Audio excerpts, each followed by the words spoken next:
Ever wondered where the present population of Europe traces its ancestry from? The answer lies in the rich tapestry of history that weaves together the lives of our ancestors from the end of the Ice Age.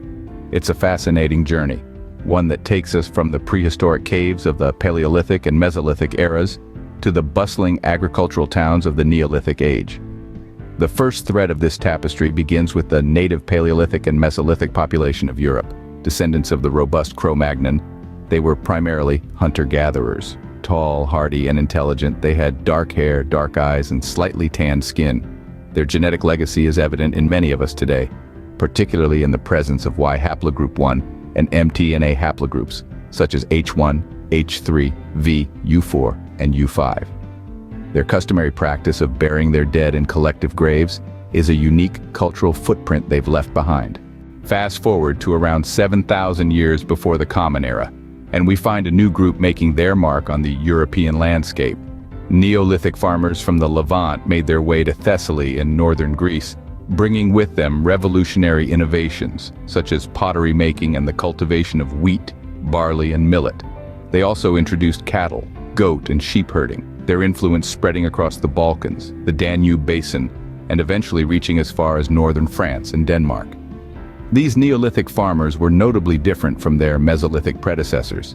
They were shorter and less robust, with high skulls, long heads, and narrow faces. Like the Cro-Magnons, they also had tanned skin and dark hair and eyes.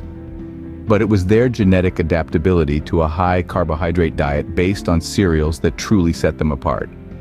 This genetic trait enabled them to tolerate gluten and prevented conditions such as diabetes and food allergies, which would have prevailed if they had adopted the same grain diet. So, if you're able to enjoy a sandwich without any adverse effects, you have your Neolithic ancestors to thank for that.